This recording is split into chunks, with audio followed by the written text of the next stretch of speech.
when we think about some of the largest companies in the world, and I've heard you speak about this before, where there is, what's known as the Net Promoter Score. It's the idea of would we recommend it to someone else? Fundamentally, is what the question that's being asked.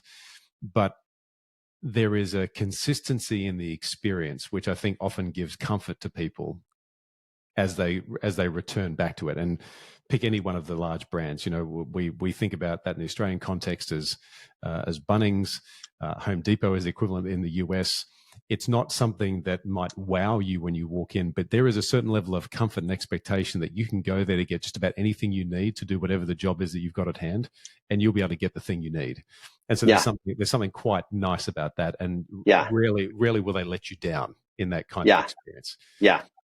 But there is also this idea of this is a long game to play, and there is a very fine balance between how do we maintain consistency but also inspire innovation through that process. Sure. And often new companies are brought in to help make that innovation step possible. Yep. So how is that balance managed, do you think, from a design point of view? Because I would imagine that one or two wrong steps in trying to rework it so it's more innovative can actually make it worse. Yeah, I think that's a great question, and a couple of thoughts that hopefully I can connect all together. The first being, like, novelty in an experience, I think, is like a spice when you're cooking, right? And you want to have the right amount, but it's rarely, you're going to put a bunch of flour and a bunch of eggs and milk, but just like a small amount, right? Like 15 grams of cinnamon or whatever it's going to be, right? You're not just going to dump, because it can make a dish, but too much of it can ruin a dish. And this is sort of how I think like novelty can work, right? It's also a really, it's hard to sustain, right? If the only reason people are interacting with your brand is because of novelty factors like that, you've got to come up with new things all the time, right? So that being said, there's actually this really cool theory that comes out of family studies. So one of my colleagues, Raymond Zabriskie, who's actually in Australia right now visiting family, his son married an Australian, lives there now. So him along with some other colleagues. Right. Totally. That's what I think. It's just expensive to visit his grandkids. But so Raymond studies family recreation and experiences that families have together. And so the theories that he's developed and others have built upon is this idea of core and balance, right? So families have needs for, this is now I'm on the hook to see if I can remember all the parts of this, cohesion and adaptability, right? You need to be a cohesive unit, but also be able to adapt as life circumstances change and ages and all those things, right? So you need both of those. So his theory, which is really well empirically backed up, is that you need core experiences. These are like traditions and rituals that just always happen, right? These are just things that we always know at Thanksgiving we're going to do this, and Tuesday night we do this, and you have sort of these core that form the identity. And then you have balance activities, which are the out of the ordinary novel, right? These are the family vacations or going out to someplace else for dinner, and that the families with the highest level of functioning have a nice mixture or portfolio of those, right? So if you're always just going on vacations and there's no sort of stable, these are ritual things, but every once in a while we'll do this big thing, that's not great. But if you're always just sort of in the routine and not doing other things, and so if we think about Costco is another company that comes to mind that has great NPS ratings, right? And you walk in the store and it's it's just like a big warehouse store. But there's some of these consistencies, right? At least in the US, I know what the price point for a hot dog and a soda is going to be. And I can always get the rotisserie chicken at this price point.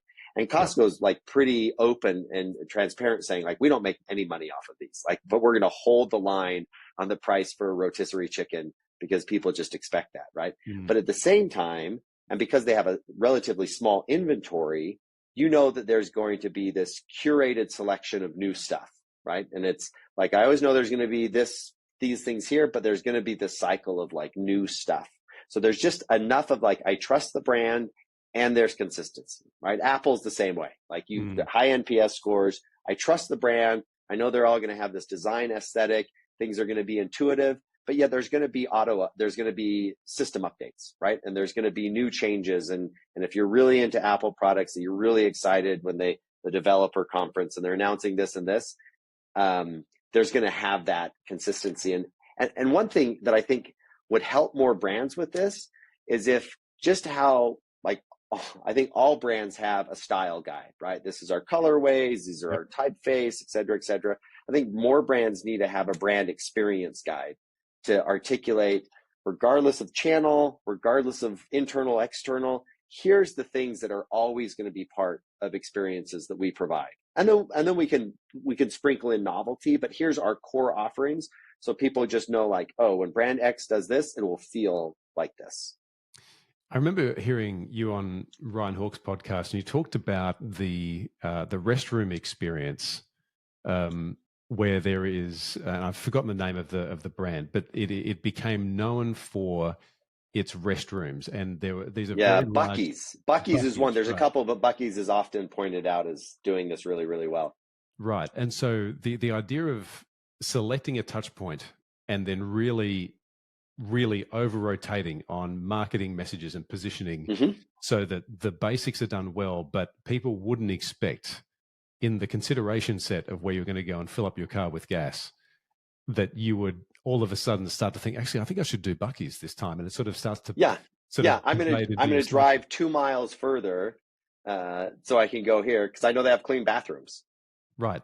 So I think that's just genius. When I heard you say that, it was that is a stroke of genius when it comes to trying to differentiate in a very commoditized kind of market. Yeah, totally. Right. It's like, they couldn't do that if they weren't also doing just sort of the basic expectations of a service station. Right. But the fact that they're saying, like, no, let's elevate this one moment. I've seen that here at my university. So I'm at Brigham Young University in Utah, in the United States. And so American football is a big deal here, like American college football. And one of the things, so I think, actually I have one of our alum, Anna Metcalf, who is over sort of the fan experience for the football game. But one of the things that they've done that is one of these, like, let's just take this moment, which is like often a lot of places doesn't happen, and elevate it. And they do that for the opposing fans. And so if you're sitting in the visiting fan section, BYU is known for having really good ice cream. And so everybody in the visiting fan section partway during the game gets a free thing of ice cream. And the national attention this little thing has done has been pretty interesting, right? Yeah. Because sports are about competition, and for whatever reason, especially in a highly politicized and polarized place where we are right now in the United States, for whatever reason, just this effort to, like, let's give the opposing fans ice cream has done like a huge PR lift for the university. Which has just been interesting. It's just this very simple touch point that seems in some ways like that's sort of weird, but has conveyed this message of, like, hey, like as a university, like we are committed to like building relationships across institutions.